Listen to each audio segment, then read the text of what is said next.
Saya akan sebutkan misal salah satu contoh kisah. Ibnu Qayyim rahimahullah Al-Jauzi mengangkat kisah tentang Abi Qudamah, ya. Seseorang yang disebutkan namanya oleh beliau. Sudah pernah saya sebutkan cerita ini belum? Selalu belum, ya. Baiklah. Abi Qudamah, kata Ibnu Jauzi, adalah seseorang yang suka berjihad. Di zaman dulu, zaman tabi'in, suka berjihad, berperang. Dan dia selalu memotivasi orang untuk berjihad. Ditanya di salah satu masjid itu, dia lagi pulang dari jihad, pengalaman apa yang paling berkesan bagi anda di kancah peperangan jihad? Dia bilang, kisah seorang anak muda yang bertemu bidadari. Maka orang tanya, seperti apa ceritanya? Dia bilang, satu waktu saya pulang ke negeri saya, di kotanya. Kemudian saya motivasi orang untuk berperang, berjihad. Sampaikanlah motivasi, ayat-ayat, hadis, kisah-kisah nyata.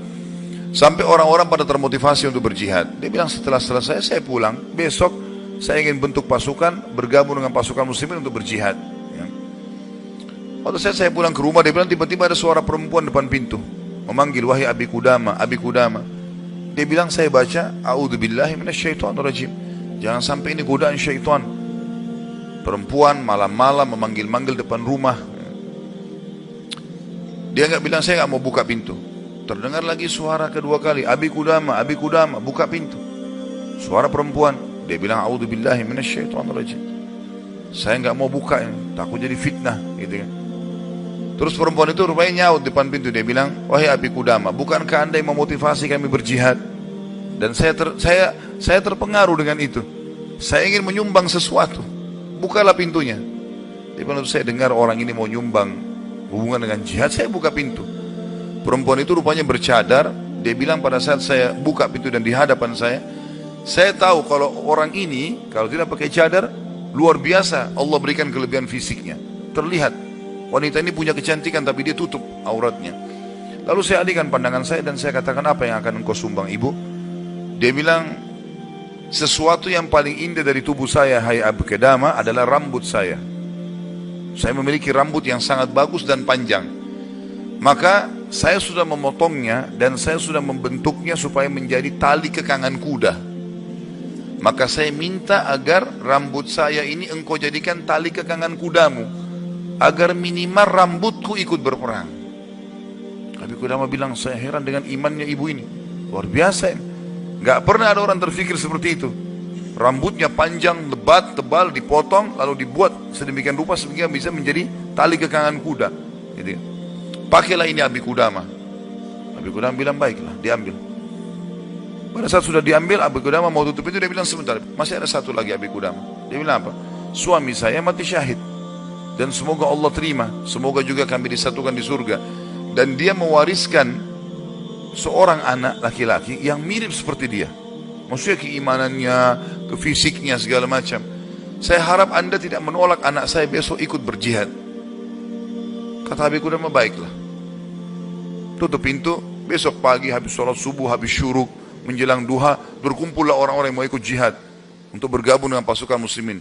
Setelah Abi Qudamah bilang, saya motivasi mereka, datanglah seseorang dari belakang saya berteriak, Abi Qudamah, Abi Qudamah. Suara seorang laki-laki. Dia bilang, saya balik ke belakang. Waktu saya balik, saya seperti melihat matahari. Artinya ada seorang laki-laki putih, tinggi, gagah, rambutnya indah, fisiknya kekar di atas kuda. Dia bilang, saya sendiri kagum melihat orang ini. Luar biasa secara fisik, membuat orang sudah kagum. Dia bilang, terus dia bilang, hai Abi Qudamah, saya anaknya ibu semalam yang memberikan rambut kepada anda. Dan saya siap untuk ikut berperang. Dan wasiat ibu saya agar saya jangan pulang, suruh mati syahid. Kata Abi Qudamah, saya kagum melihat lagi anak ini. Sudah kagum melihat ibunya, kagum melihat anaknya. Bagaimana keyakinan mereka berdua tentang janji Allah. Dan hidupnya di situ sudah.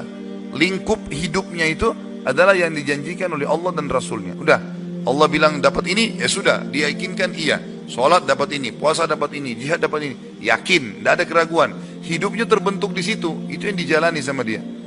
Dia yakin meninggalkan juga dosa, ini adalah pintu yang baik. Kalau dia buat, dia akan jauh dari Allah. Maka dia berada di lingkup itu, kendaraan itulah. Kata Abi Qudamah, baiklah anak muda, kau masih muda, gitu kan. Saya akan letakkan kamu di bagian belakang pasukan. Anak muda itu diam. Dia bilang, Abi Qudamah bilang, ini saya tentu simpulkan ceritanya ya, karena saya tidak hafal secara lafaz letter tentang kisah, tapi saya datangkan poinnya gitu. Kata Abi Qudamah, waktu perang lagi berkecamuk, tiba-tiba anak muda ini sudah ada di depan. Lalu saya lihat dia, dan memang di pikiran saya dia bilang cuma anak muda itu saja. Saya datangin dia, hai anak muda, mundurlah. Kamu masih muda, belum berpengalaman, gitu kan. Saya khawatir atas dirimu. Dia bilang, wahai Abi Qudamah, Allah berfirman, hai orang-orang beriman, kalau kalian bertemu dengan orang kafir, jangan kalian mundur. Allah bilang, jangan mundur, Anda suruh saya mundur, gitu. Gitu. Kata Abi Qudamah, saya nggak bisa bantah ini karena dia pakai ayat. Gitu. Maka saya pun berada di sebelahnya sampai akhirnya karena perang lagi berkecamuk terpisahkan, otomatis terpisahkan. Waktu pasukan lagi istirahat, saya coba cari anak muda ini. Saya nggak cari, pikirannya sudah nggak ada yang lain. Targetnya anak muda ini gitu. Itu betul-betul menarik perhatian dia. Dia bilang begitu saya lihat orang lagi istirahat semuanya karena capek berperang. Maka saya lihat anak muda ini sibuk menyiapkan makanan para mujahidin, mengikatkan tali kudanya, menyiapkan rumput kudanya. Pokoknya dia sibuk dengan itu. Jadi dia betul-betul menikmati apa yang sudah Allah dan Rasulnya perintahkan. Ini targetnya dan ini benar bagi saya. Selesai. Ini adalah konsep hidup saya. Gitu. Maka Abi Qudamah bilang, saya kagum melihat anak muda ini. Kemudian perang berkecamuk lagi. Berkecamuk lagi, yang kedua kali. Kemudian pada saat lagi maju, saya lihat anak muda itu di depan. Saya datangin lagi, hai anak muda, ke belakang lah. Dia bacain lagi ayat. Wahai Abi Qudamah, Allah berfirman, hai orang beriman, kalau bertemu dengan orang kafir, jangan kalian mundur. Bagaimana Allah bilang jangan mundur, Anda suruh saya mundur? Abi Qudamah diam, tidak bisa bantah karena dikatakan ayat. Berkecamuk peperangan, dipisahkan oleh prajurit yang saling serang satu sama yang lain, sampai ini tiba malam hari, waktu istirahat. Kata Abi Qudamah, dua pasukan istirahat. Lalu saya cari, di mana anak muda ini? Di kemah mana dia? Cari-cari sampai dapat kemahnya. Kata Abi Qudamah, waktu saya masuk dalam kemahnya, saya temukan anak muda itu sedang tertidur dan senyum. Senyum lebar gitu. Saya penasaran anak muda ini lagi mimpi apa gitu. Dia bilang, saya tunggu sampai senyumnya sudah redah. Kemudian saya tepuk, bangunkan. Hai anak muda, bangunlah. Apa yang kau lihat dalam mimpimu? Kata anak muda ini, demi Allah wahai Abi Qudamah, saya melihat saya masuk ke surga. Saya masuk surga, saya lihat taman-taman, saya lihat pelayan-pelayan, lihat luar biasa surga yang luas. Dan saya lihat seorang wanita yang sangat cantik, saking cantiknya sampai saya tidak sabar untuk menjamahnya. Gitu kan. Lalu dia mengatakan, belum waktunya hai suamiku. Padahal sebenarnya anak muda ini belum menikah. Ya. Lalu dia bilang, engkau, perempuan itu bilang, engkau akan bertemu dengan aku besok siang. Kata anak muda itu, setelah itu Anda bangunkan saya. Dan saya berharap Allah membuat saya mati syahid besok. Untuk mendapatkan apa yang Allah janjikan. Yang jelas, kata Abi Qudamah, saya kagum. Artinya Abi Qudamah pun sekian tahun berjihad belum pernah mimpi seperti ini. Gitu kan?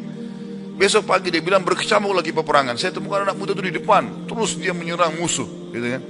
Sampai akhirnya peperangan selesai. Dan sudah menang muslimin. Korban banyak di musuh dan di orang muslim. Anak Abi Qudamah bilang, target saya mengejar mana? Cari anak muda ini. Terbunuhkah atau belum terbunuhkah? Dicari. Dia bilang, saya cari di jenazah prajurit muslim yang disusun. Ternyata ada bergeletakan. Saya temukan ada anak muda itu. Penuh dengan darah. Ya. Tapi masih hidup. Dan dia lihat, waktu saya datang, dia dengan senyum mengatakan, Abi Qudamah, kesinilah. Dalam kondisi lagi luka-luka ini. Berdarah-darah. Gitu ya. Kata Abi Qudamah, saya pun datang. Apa beritamu hai anak muda? Dia bilang, hai Abi Qudamah, kalau kau pulang nanti ke kampung kita, ke negeri kita, sampaikan ke ibu saya salam dan bilang impian beliau sudah terkabulkan. Artinya saya akan menyusul ayah saya mati syahid. Lalu pesannya ini luar biasa. Dia bilang, wahai Abi Qudamah, apa kau ingat kisah tadi malam bidadari dalam mimpi saya? Kata Abi Qudamah, iya. Sekarang ada di sebelah saya, sedang senyum dan menunggu ruh saya keluar. Lalu dia akan membawa saya ke surga. Lalu kata Abi Qudamah, orang itu pun meninggal dunia dalam kondisi dia tersenyum, gitu kan. Maka Abi Qudamah bilang, saya menangis, gak bisa menahan melihat luar biasanya. Ibunya luar biasa, anak muda ini luar biasa, 17 tahun, punya kelebihan fisik yang mungkin tadi saya bilang, kebanyakan kita di Indonesia dihabiskan pada hal yang foya-foya, coba-coba kemaksiatan, ini semua omong kosong nih, dari syaitan, bukan begitu. Anak muda ini dididik oleh ibunya untuk targetnya surga. Bagaimana berperang mati syahid, seperti itulah. Kata Abi Qudamah, saya pun menguburnya. Waktu kami pulang ke negeri kami, target saya ke rumah ibunya, bukan ke rumah saya lagi. Orang semua pada pulang ke rumahnya, ketemu keluarganya. Dia bilang, saya cari ibunya anak muda itu. Begitu dapat rumahnya, saya ketuk pintu, dibuka. Ibu itu buka. Ibu itu begitu lihat saya tahu Abi Qudamah. Dia bilang, wahai Abi Qudamah, apa kau datang berbelas sungkawa atau kau datang untuk membawa berita gembira? Kata ya Abi Qudamah, apa maksud anda ibu? Dia bilang, kalau anda pulang mengatakan anak saya ikut pulang bersama anda, berarti itu belas sungkawa. Saya nggak mau anak saya pulang, mau mati syahid. Tapi kalau anda bilang anak saya mati syahid, berarti itu berita gembira. Abi Qudamah bilang, saya nggak tahan menangis. Lalu saya mengatakan, ibu, berita gembira, Allah sudah kabulkan impianmu. Anakmu telah menyusul suamimu dan semoga Allah kabulkan. Ibu itu menangis, sujud syukur kepada Allah gara-gara berhasil anaknya menjalankan perintah Allah. Ini yang banyak luput dari kita nih.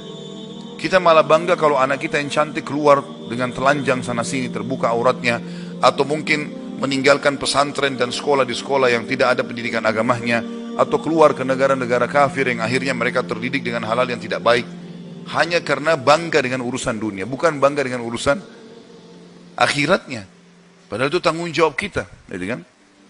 Jadi teman-teman sekalian, menanamkan muraqabah, yakin kalau Allah mengawasinya, yakin akan janji Allah terhadap ibadah yang dia kerjakan, yakin ancaman Allah kalau dia melanggar.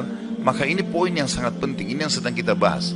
Masalah bagaimana dia mendidik jiwanya dalam masalah muraqabah.